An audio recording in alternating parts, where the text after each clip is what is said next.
Okay, the Commodore will be joining in a bit, so I'll just speak very, very loud into the mic so people can hear. yeah. So Ivan, can you just accept the Commodore once he's here to speak?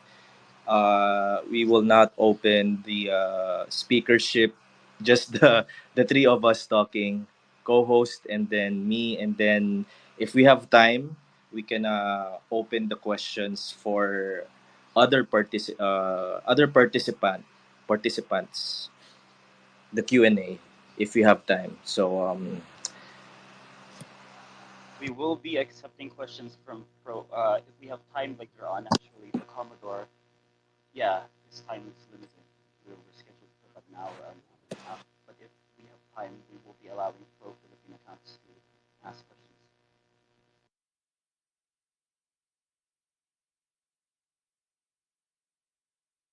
We thank you all for the turnout. By the way, we've got I see people here that are especially. Ivan, your audio has, I'm hearing like white noise on your audio. Um, Okay, how about Maybe you now? can. Is it clearer now? I just took away my earphones. Yes, much clearer now than earlier. This is what you get for getting made in China earphones, man. Good.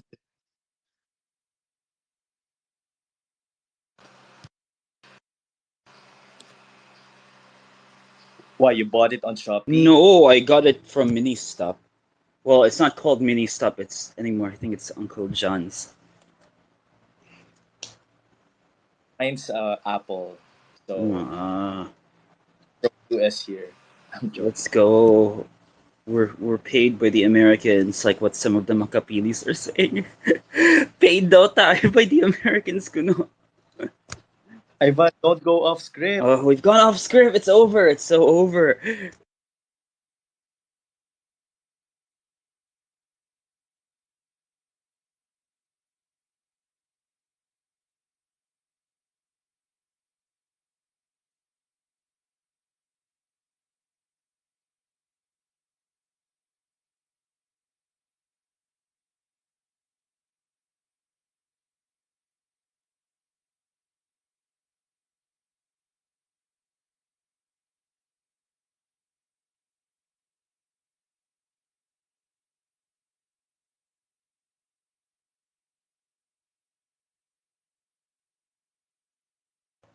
So whilst we wait, I guess if some people want to do something right now, they can type in the comment section of this space and ask and maybe give questions which we can give onto the Commodore for Sir Mhm. Phil and who else passed questions. Dark. We included some of your questions already in the pre-prepared notes. Mhm. Yeah, you can.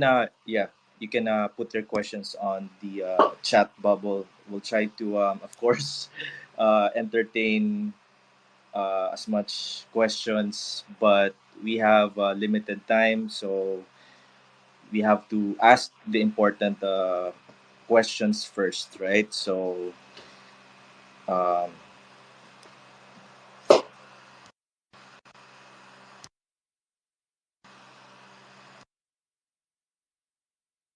And you know, Alex, it's very important to be holding spaces like these and holding these sorts of conversations with our fellow Filipinos, especially as we approach the very important midterms next year, which will decide control of Congress.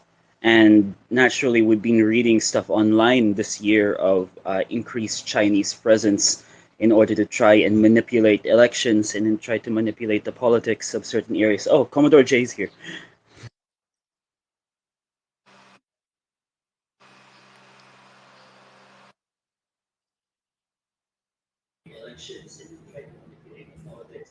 okay, hello, Commodore. Okay, uh, Hello, Yes, sir. You're coming in loud and clear, po. can you Can you hear me hear us? now? Yes, sir. yes, yes. Okay. Okay, so all right. gonna start our uh, joining us today is Commodore Tarriela. Uh, Ivan, can you give us a brief introduction of the Commodore? So joining us for this critical discussion is Commodore J. Tarriela, the uh, the PCG spokesman for the West Philippine Sea. So Commodore Tarriela is an expert on with an extensive experience on defense and security in the region. Commodore J. Tarriela joined the Philippine Coast Guard in 2005 as a Coast Guard ensign after completing his junior belay aboard a ship and serving in different Coast Guard stations. He realized the importance of education in understanding maritime governance. So in 2015, he joined the inaugural class of the GRIPS Maritime Safety and Security Policy Program. And upon completing his master's degree, Sir Jay continued on the GRIPS Global Governance Program, where he received his PhD in December 2022, Sir Jay was uh, was promoted to the rank of Commodore, making him the youngest star-ranked officer in the history of the uniformed services in the Philippines. And his challenging responsibilities right now include acting as a spokesperson for the West Philippine Sea, advising on matters related to national security and in the West Philippine Sea, and making recommendations on the strategic deployment of Philippine Coast Guard vessels in critical situations. So, Sir Jay, welcome to our space. Yes, hello, and a pleasant morning to everyone, and also to you. Yes, Commodore J. This is Inform PH, and co-hosting with me is Ivan P. We're very much active in on X. We had a couple of spaces already talking about West Philippine Sea. We had experts, we had ex-navies talking and participating with us, and of course some international audience as well. We are part. We are an. This space is organized by our group. It's called WPS Defenders. We are a dedicated group on X, and our aim is to raise awareness and advocate for the protection of the West Philippine Sea. Everyone is welcome on our group. Our goal is through informed discussions and active defense of our maritime sovereignty. Our group strives to safeguard the rights and interests of our nation in this crucial region. So by uh, fostering dialogue, sharing insights, and promoting proactive measures. That's our aim. Our aim is to contribute to the peace and preservation, and of course, stability in the West Philippine Sea. So, thank you once again, Commodore J, for our first part of our discussion. Um, Ivan, uh, the floor is Yes, yours. sir, and we would like to once again thank Commodore J. Tarriela. It's very important to have these sorts of pro-Philippine conversations, especially on X, where there's a lot of media influencers and people in power. It's really a new frontier when it comes to social media. So once again, thank you, Sir Jay. Sir Tarriela, can you give us, sir, an update on the recent events that took place earlier this week near Scarborough Shoal? And how are our vessels, and are we still able to supply our outposts there in the West Philippine Sea, sir? Well, regarding the mission the other day, it was actually a humanitarian mission.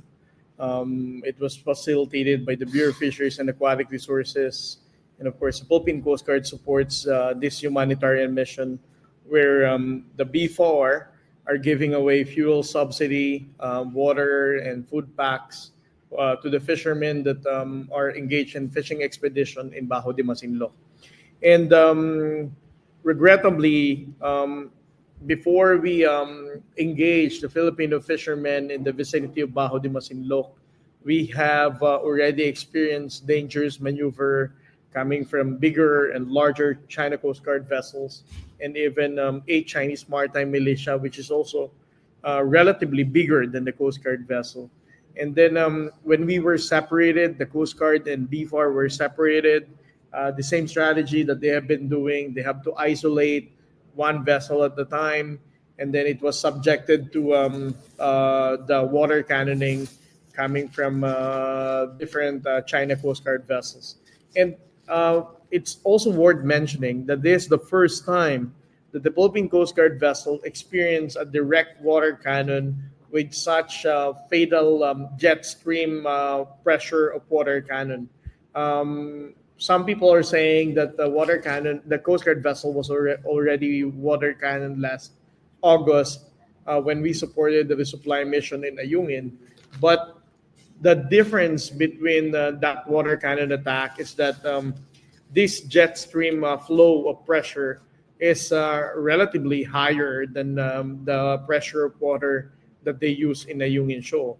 As you can see from the photos that I have posted here in X, the metal parts of the railing of the Philippine Coast Guard vessel, together with the shelter on the plantail of the Coast Guard, were totally damaged, as you can see also in the reports of the media who were embedded.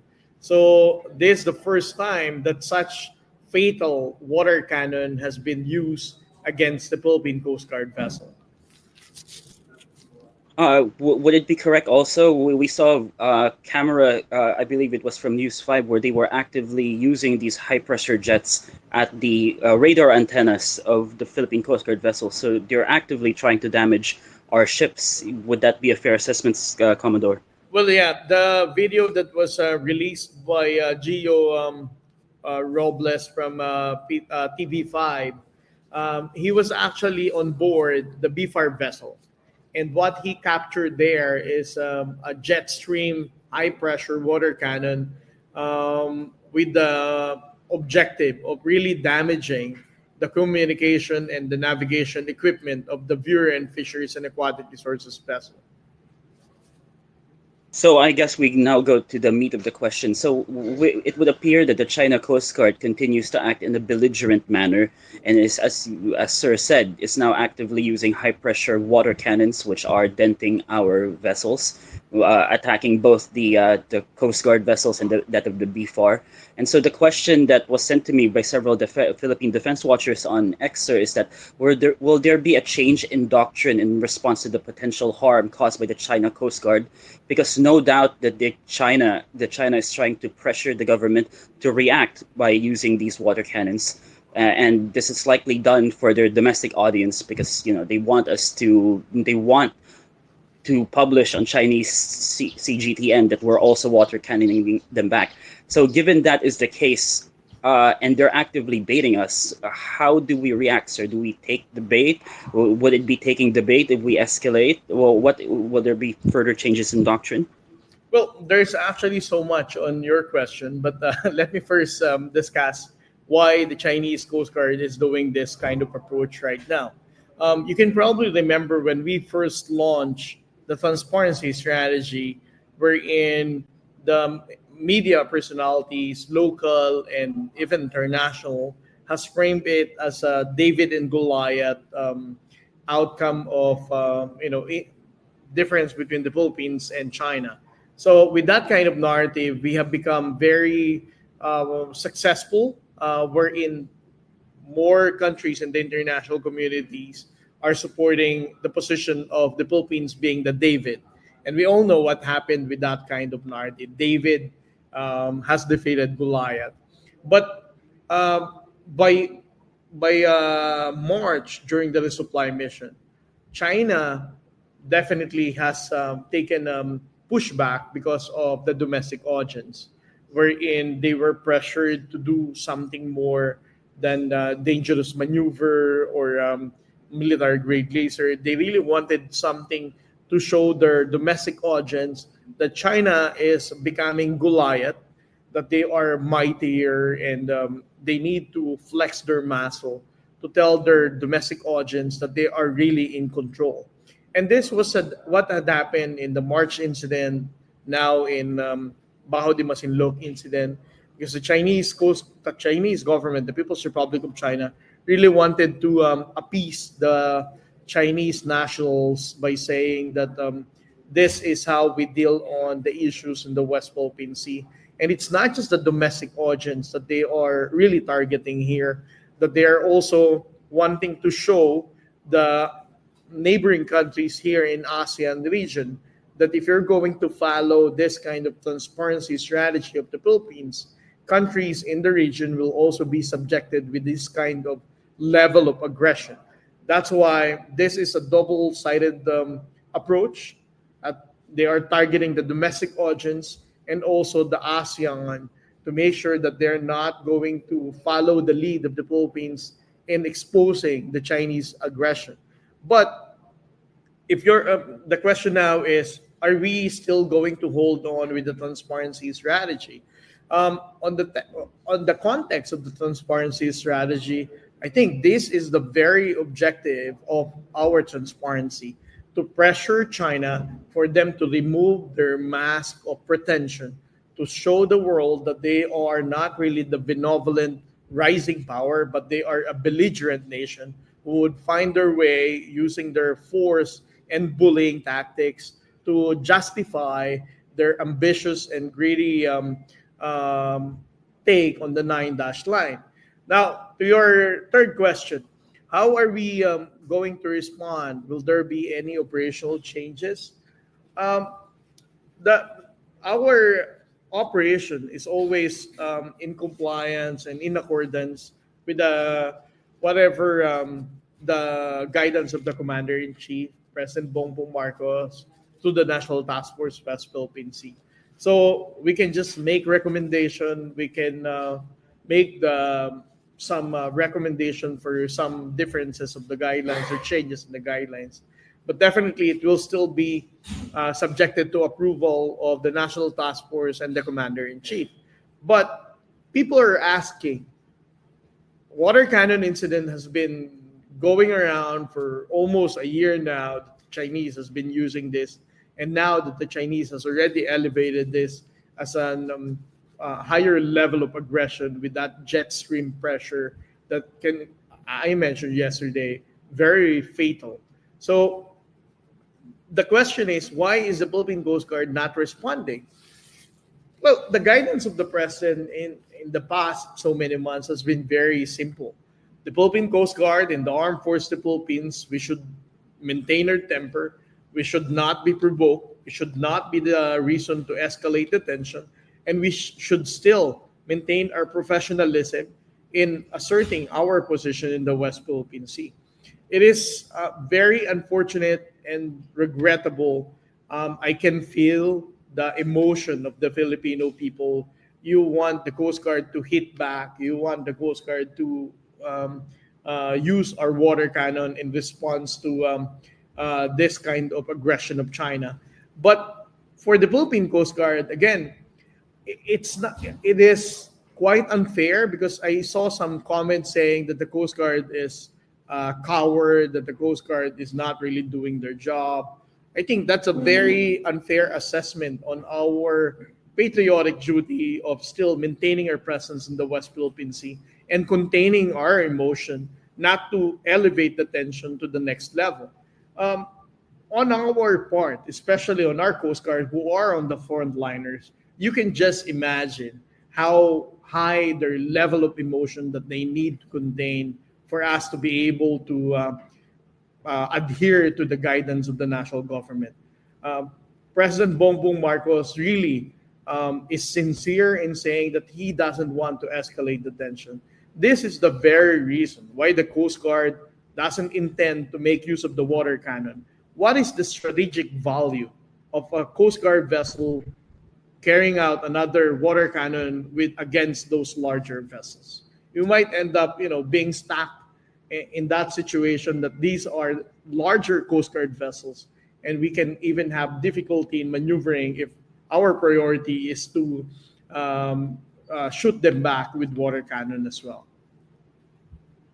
And may I also add, sir, that whilst it is regrettable that there are individuals online who are, demeaning the Philippine Coast Guard, I think I speak on behalf of me and most Filipinos online when we say that this represents a very small and vocal and suspect minority that seems to be intent in undermining our national security and the morale of our security forces.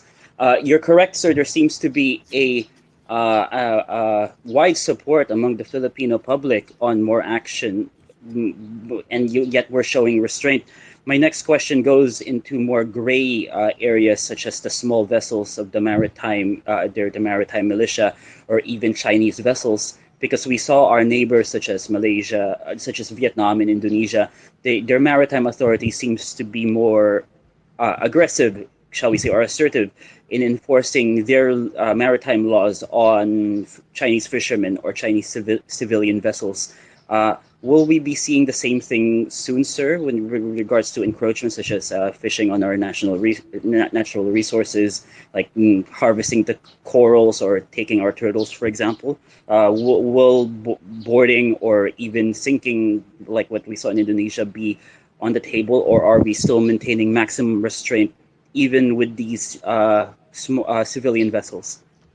Well, Ivan, I have two different responses to that question. The first one is every time the Chinese maritime militia would swarm Julian Felipe, which is part of our exclusive economic zone, they usually are nested together to as many as 60 to 100. And our Coast Guard vessel are even smaller than this Chinese maritime militia. Most of the Chinese maritime militia's overall length is 60 meters, and our Coast Guard vessel is 44 meters. Uh, you know, just by computing the possibility of the force distribution that we have, having a 44-meter Coast Guard vessel carrying out law enforcement against 60 Chinese